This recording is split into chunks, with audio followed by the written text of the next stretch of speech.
Les recruteurs ont des techniques d'entretien, ils ont l'habitude de le faire, et ils ont une grosse échelle de valeur, c'est-à-dire qu'ils voient plein de candidats.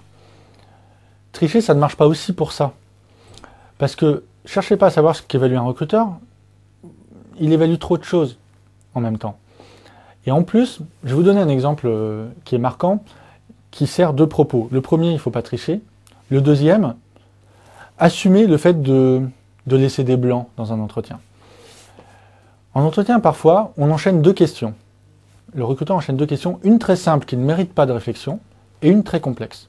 Par exemple, je peux vous dire, si jamais vous êtes dans la fonction commerciale, je crois savoir que vous avez des responsabilités commerciales. Donc, là, le candidat me répond. Et la question d'après, tout de suite après, je lui demande, et pour vous, quelles sont les limites de l'éthique dans la relation commerciale? C'est une question très complexe. Qu'est-ce qu'on analyse? Sur la première question, il n'y a pas de débat. Le candidat est censé me dire oui tout de suite. S'il ne dit pas oui tout de suite, c'est qu'il réfléchit. S'il réfléchit, c'est qu'il joue un rôle en entretien. Donc quand vous jouez un rôle en entretien, on a des moyens de savoir. La deuxième question est très compliquée. Elle nécessite une réflexion. Et là, on a des candidats qui ont l'impression qu'on leur pose une question, il faut donner une réponse. Sauf qu'une réponse immédiate à une question aussi complexe est forcément une réponse pauvre de sens. Sauf si jamais vous avez déjà traité ce sujet-là, mais normalement c'est rare.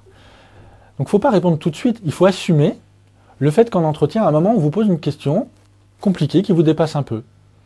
Il faut accepter, dans ce cas-là, d'y réfléchir. Oui, ça met un blanc dans l'entretien, on n'aime pas le vide, on n'aime pas le blanc. Ça n'est pas grave. Le recruteur attend ça. Et si jamais ce blanc devient trop pesant, trop long, soit vous livrez la réflexion dans l'état où elle est, mais soit, encore une fois, assumez-le, dites-le. Vous dites, je suis désolé, je prends un petit peu de temps de réflexion, mais la question est complexe. Est-ce que j'ai un petit moment ou est-ce que vous voulez que je vous livre déjà la nature de ma pensée sur ce sujet-là? Finalement, on a un secret, et c'est un secret magique en entretien. Quand vous l'aurez bien intégré, vous serez super bon en entretien. Quand vous pensez à un truc, dites-le. Cherchez pas à savoir comment le présenter, on s'en moque.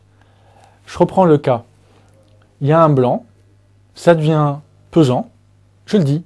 Je suis désolé, j'ai pris un petit moment de silence pour réfléchir. Est-ce que vous me donnez 5 minutes ou est-ce que vous voulez qu'on réfléchisse ensemble à haute voix à cette question-là? Quand vous pensez quelque chose, dites ce que vous pensez avec la manière la plus simple qui soit.